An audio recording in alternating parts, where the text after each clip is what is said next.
Anthony Padgett is out of jail tonight. The only suspect in a series of attacks targeting San Diego's homeless was released. The key change that forced investigators to let Padgett go.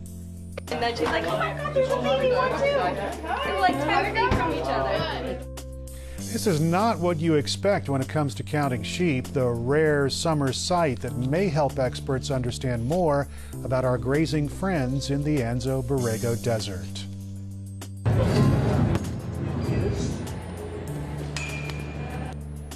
Let's call it a modern-day field of dreams. The All-Star Game is showing off the next generation of home run sluggers in San Diego. KPBS Evening Edition starts right now.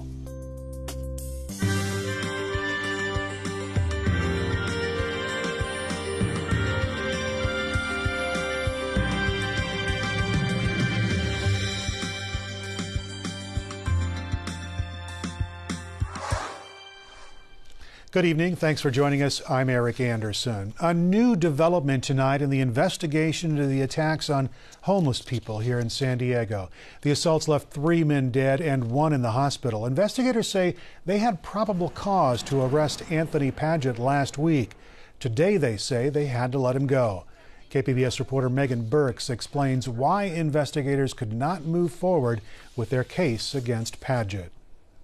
I'm at police headquarters downtown, where earlier this afternoon police announced the release of Anthony Padgett. Padgett was arrested Thursday in connection with a series of assaults on the homeless that left 3 men dead. Now, earlier today, the district attorney's office said they did not receive an investigation from the police and could not bring charges against Padgett.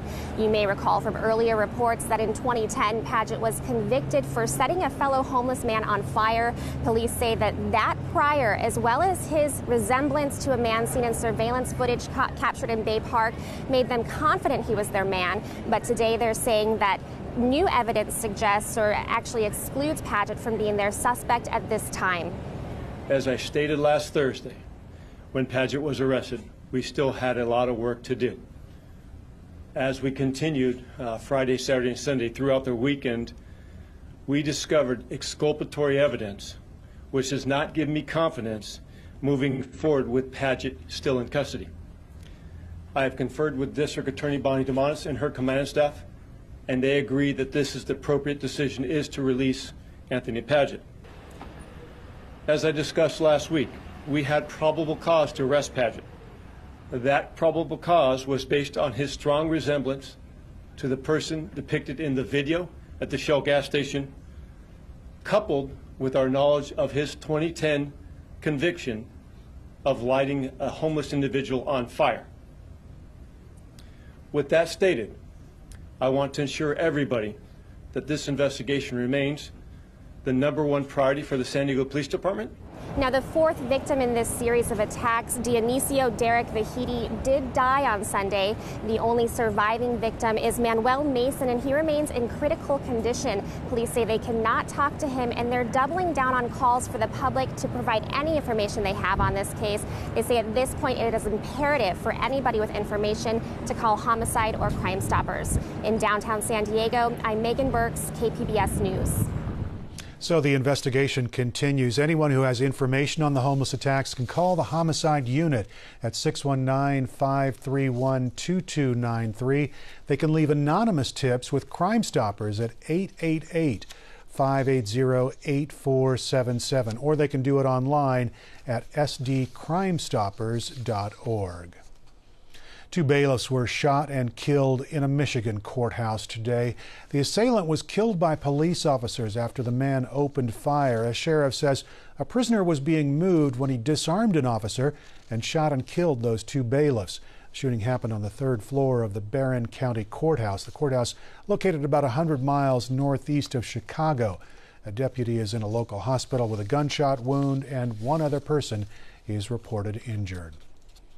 Funerals are being held this week for the 3 police officers killed in downtown Dallas last week. Services for 2 more officers killed in the assault are pending. The officers were killed when a lone gunman opened fire in the downtown area. Streets were full of protesters complaining about the police shootings that killed 2 black men.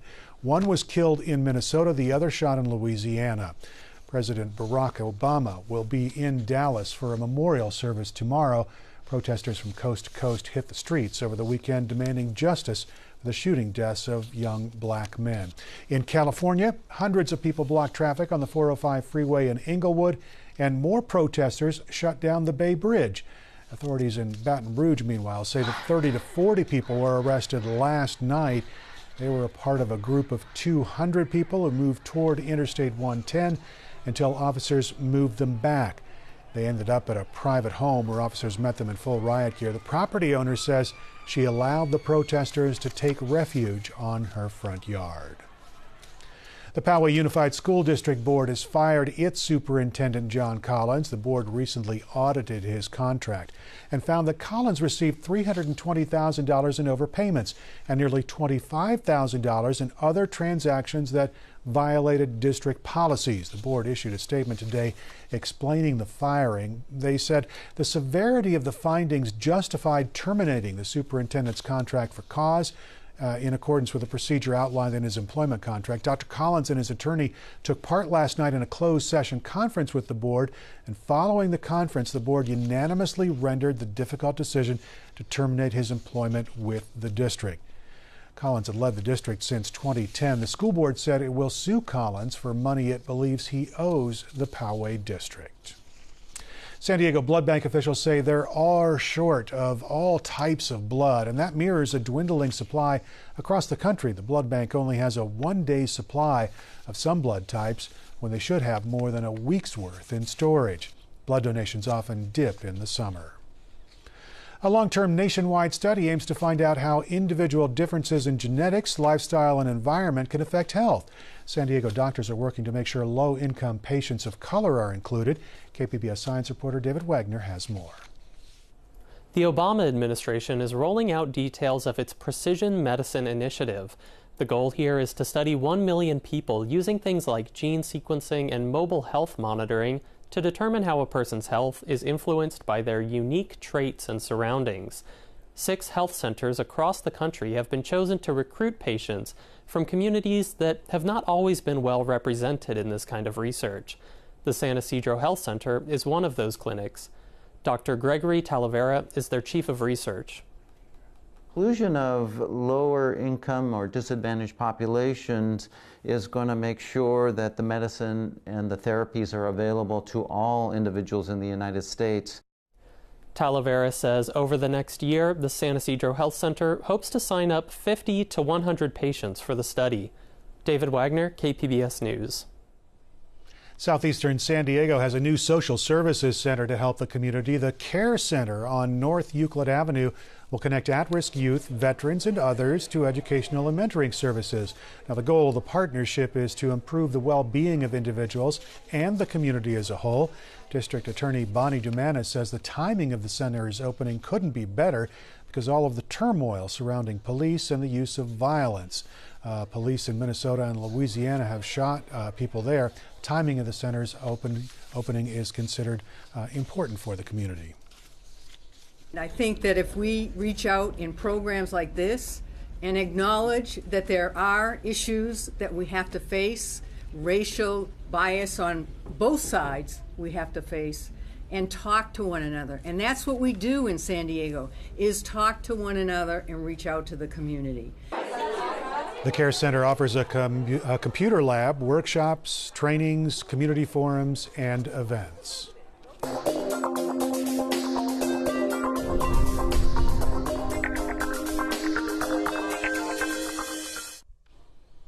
Over the past 18 months, San Diego County's 5 U.S. House members and members of their staff took 31 trips that were paid for by private entities. Reporter Joe Girardi with KPBS's media partner iNewsSource took a closer look at the trips for their weekly News in Numbers.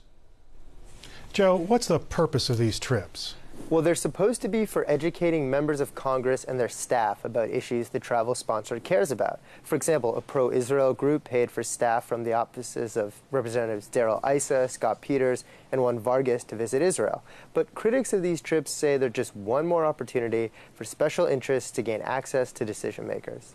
So the question is, who's paying for these trips? Exactly. For the most part, we're talking about industry groups, think tanks, and other nonprofits. These organizations can't lobby Congress when they're paying for the trips, but the line can occasionally get blurred. They've also been under some scrutiny in the wake of a congressional ethics probe that last year revealed a trip to Azerbaijan was supposedly paid for by a group of Turkish-American nonprofits, was instead secretly funded by the Eurasian country's state oil company.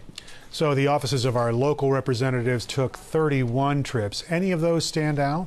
So the award for most trips taken goes to Representative Darrell Issa's office. They took 14 trips, though Issa himself only went on one. Several of those trips were paid for by tech industry groups. Issa has taken a big role in federal policy toward tech, so it's no surprise that industry would want access to his office. The award for most expensive trip goes to Representative Susan Davis. Several nonprofits paid about $24,000 for her and her husband to take a week-long trip to Japan. Japan seems like it's pretty far away. Any other exotic destinations? Yeah, there were several international trips over the past 18 months.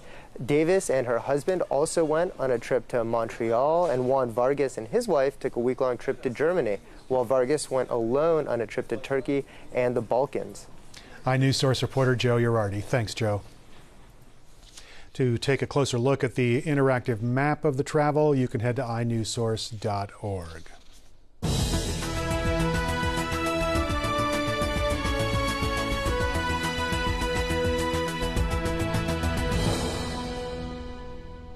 Hillary Clinton's campaign says Bernie Sanders will appear with Clinton at an event in Portsmouth, New Hampshire tomorrow, and they say he'll endorse her. The Sanders campaign has not verified that endorsement, but Sanders told reporters on Saturday the two campaigns were coming together and to stay tuned. Sanders defeated Clinton by a wide margin back in the nation's first primary in New Hampshire. Made in the USA, the labels are proudly displayed on Donald Trump's Make America Great Again hats. Associated Press reporter Robert Bumstead explains why the hats are falling short of label exceptions. Make America Great Again. See that hat? It's my guy, huh? The slogan has become a rallying cry for Donald Trump and his supporters. And I want to make America great again. And the Make America Great Again hats are the symbol. But there's just one problem. Whether all of the hats qualify for their Made in the USA labels is an open question. According to an Associated Press review, at least one of the hats in a small sample tested by the AP and an outside expert didn't contain the type of American-made fabric the hat's manufacturer insists his factory always uses. That casts doubt on whether the hat's Made in the USA tags comply with federal and state laws. The hats are manufactured by California promotional products company Califame. In a call to the company, a Califame employee initially told the Associated Press that the hats are made in the USA, but the materials are not. So the owner disowned the statements by his employees and said he was using domestic fabric. He even gave us the name of his supplier and the specific line of fabric that he used. The AP then obtained samples of those fabrics. I've been teaching textile science for more than 20 years. Deborah Young is a forensic textile analyst in California. AP provided Young with 2 sample hats sold by the Trump campaign, along with the sample material. After examining them under a microscope, Young says fabric from one of the hats bears no resemblance to the sample. I am completely confident of this outcome. Made in the USA tags are regulated by state and federal laws. In California, 95% of a Made in the USA product's value must come from domestic sources unless key components are unavailable domestically. The Federal Trade Commission says items produced from foreign components must bear labels reading "Assembled in the USA" or "Made in the USA" from imported materials. Califame's owner insists his products comply, but declined to comment on the AP's findings. The true origin of the fabric in the hat tested remains a mystery, whether it's U.S. or foreign made and by whom. There's a lot of merchandise at market that carries a Made in USA label that isn't actually made in the U.S. Kevin O'Brien is the president of Ethics Ventures, a Massachusetts promotional products company that sources products to meet customers' labor and country of origin standards. He says the problem is systemic. The lack of enforcement has allowed people to label as they want and represent as they want. If some of the Make America Great Again hats are not made in the U.S., it would seem to contradict one of Trump's key platforms: bolster domestic manufacturing jobs and reject products imported from overseas. The presumptive Republican nominee told AP that his staff visited Cali-fame's Southern California factory and even received documents guaranteeing that the hats qualified for the Made in the USA labeling. In a phone call, Trump said he would, quote, bring a lawsuit if the material isn't from the U.S. Robert Bumstead, Associated Press. That nobody will ever. A pair of artists have answered Donald Trump's call to build a border wall. Check it out. The New York Times posting a picture of the wall designed and built by David Gleason and Mary Millick. It stands nearly 20 yards from the U.S.-Mexico border in Acumba Hot Springs in southeastern San Diego County. The artist sent a bill for labor and materials to Mexican President Enrique Peña Nieto. Change of leadership is taking place in Britain. David Cameron about to step down as Prime Minister on Wednesday. He'll be succeeded by Theresa May, who was elected today as Conservative Party leader. The transition will come more than 2.5 weeks after voters decided that Britain should leave the European Union. Sunny skies and warm temperatures expected for much of San Diego's inland regions. Molly Cochran says it'll remain cool along the coast. That's in tonight's KPBS weather report.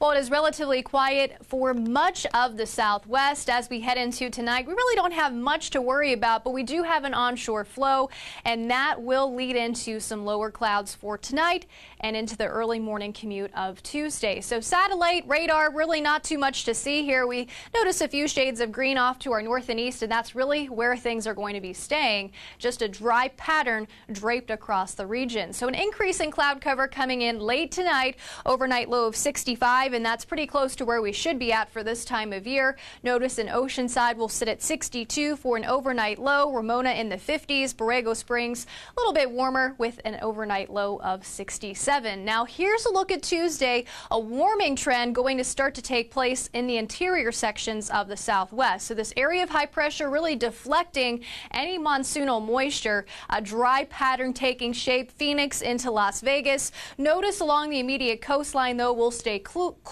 with temperatures pretty close to where they should be at for this time of year, and sunshine going to be pretty quick to burn off those clouds for the PM hours. Now into the middle to later half of the week, we're really not going to see too much of a change along the immediate coastline. So still dealing with those pesky low clouds at night and into the early morning hours, then sunshine by the afternoon, and the heat really going to continue to build for the interior sections of the southwest. So if you're doing any traveling, we won't run into delays, but something to keep in mind is the high fire danger into the later half of the week. Along the immediate coastline for the next 5 days or so, we'll have daytime highs in the mid to upper 70s, overnight lows in the lower 60s, clouds, sunshine for the afternoon, but low clouds going to be lingering for the morning. Farther inland, temperatures getting into the upper 70s for Wednesday, Thursday, and Friday, and also staying dry and sunny for the afternoon here. For the mountains, pretty similar setup. We'll have plenty of bright sunshine. Notice those temperatures, though, feeling a little bit warmer for the afternoon and cooling off for the overnight, with those temperatures Tuesday night back into the lower 50s. So as the sun goes down, really going to be starting to cool on off. For the desert, temperatures well into the triple digits on Tuesday, Wednesday, and Thursday. Plenty of bright sunshine, and will also stay dry into Friday and the upcoming weekend. Temperature-wise, not going to see too much of a difference. We'll still be well into the 100s with our overnight lows in the upper 60s. Molly Cochran, KPBS News.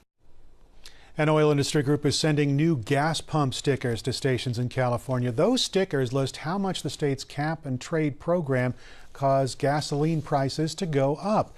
Now, the decals will be placed next to stickers that also list various federal, state, and local gas taxes. The oil industry says cap and trade is an unconstitutional tax. The state says it is not. The cap and trade system forces polluters to reduce their greenhouse gas emissions or to pay for carbon emission allowances at auction.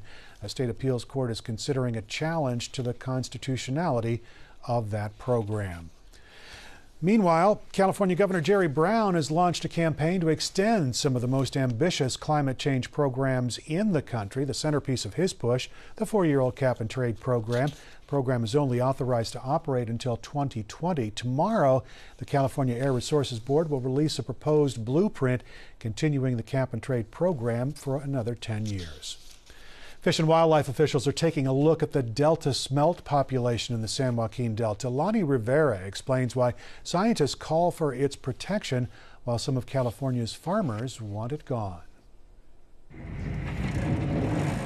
It's a summer tow net survey. That's what state fish and wildlife officials call this work on the Sacramento San Joaquin Delta. Pretty much everything we catch, we count and identify and enter into a database. Scientists are searching for a controversial fish called the Delta smelt. They're protected by the Endangered Species Act. The survival of the fish give insight about the health of the Delta's ecosystem. Last year was the first year we had a zero index, which doesn't mean that there aren't any fish. It was just there weren't enough fish for it to register using the way we measure it. Oh no, there's some fish in there. But over the years, scientists have seen declining populations of Delta smelt.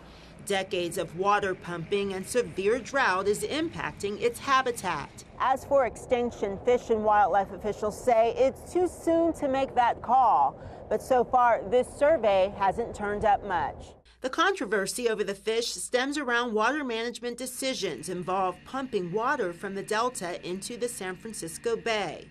That's because the survival of the Delta smelt is threatened by freshwater flows. Scientists support this. Farmers detest it. Farmers would like to see some of that water. I'm sure they would, but so would fish, yeah. And so would boaters, everybody would, you know. Findings from today's catch will come out in a few weeks. Whatever the outcome, no doubt the controversy continues. It was a great Mark Twain quote that says, "Whiskey's for drinking and water's for fighting over." In the Delta, Lonnie Rivera reporting. Every summer, federally protected bighorn sheep gather at watering holes in San Diego's desert mountains. And every summer, a group of volunteers count them. KPBS reporter Claire Tregesser shows us how this citizen scientist data is used to gauge the health of the sheep population. It's the middle of the day in the desert, and the temperature is approaching 120 degrees with high humidity. The campground at Anza Borrego Desert State Park, about 80 miles east of San Diego, is, not surprisingly, very empty. But in one of the buildings, a party is going on. Cougar Canyon is here. Rattlesnake is No Jones, waiting on septic. Ranger Steve Beer checks in volunteers for the bighorn sheep count. They will be dispatched to watering holes throughout the desert and will spend the next 3 days, 10 hours a day, counting sheep. It's not easy to see. They blend in so well. They look just like especially this one. Yeah. Oh, you know what? Now that I see them, it's like looking at those freaking magazine things where it's all one pattern and you look carefully and you see a boat. Now I see them super clearly. They take careful notes on the sheep they see, whether they have tags on their ears or radio collars or other distinctive traits such as ridges on their horns. On Sunday afternoon, the groups gather to debrief. And then she's like, oh my God, there's a baby one too. They were like 10 feet from each other. The counters saw 296 sheep in total, slightly up from the past 2 years. That's a good sign. The total population between Mount San Jacinto and the Mexico border dipped to under 300 in the 1990s. Conservation efforts have allowed their numbers to rebound to about 1,000.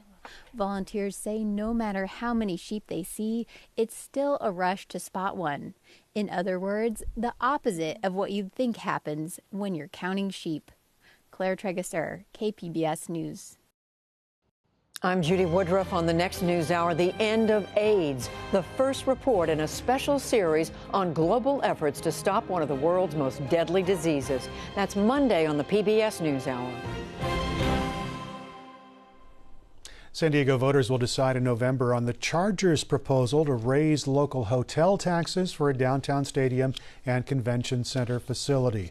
Now, the team secured enough ballot signatures to qualify the measure for the 2016 ballot. If approved, the proposal could keep the team from moving to the Los Angeles area. coalition of opponents that include politicians, business organizations, and neighborhood groups has vowed to defeat the initiative. Mayor Kevin Faulconer has not yet taken a position. A memorial honoring San Diego baseball great Tony Gwynn broke ground today in Poway. The tribute will include a 10-foot bronze statue of Gwynn waving to the crowd with one arm while holding a child with the other. The memorial will aim to reflect not only Gwynn as an athlete, but also what he meant to the community. Funding came from private contributions and is expected to be complete in early 2017. Fans, of course, are streaming into San Diego from all over this week ahead of tomorrow's 87th Baseball All-Star Game. The Major League Baseball Fan Fest continued at the Convention Center today with activities, photo auctions, and memorabilia displays. For John and Jennifer French, the opportunity to attend the game and all the activities leading up to it, including tonight's Home Run Derby, is a once-in-a-lifetime opportunity. We're moving to Europe in 4 months with the military, so it's at least for 4 years we're not going to see it again. We're not going to see much baseball. It's been 24 years since San Diego last hosted Major League Baseball's All-Star Game. The game starts at 5 o'clock tomorrow night. You can find tonight's stories on our website. That's kpbs.org/evening edition. Thanks very much for joining us. Evening Edition, of course, will be back here again tomorrow night. Have a great night.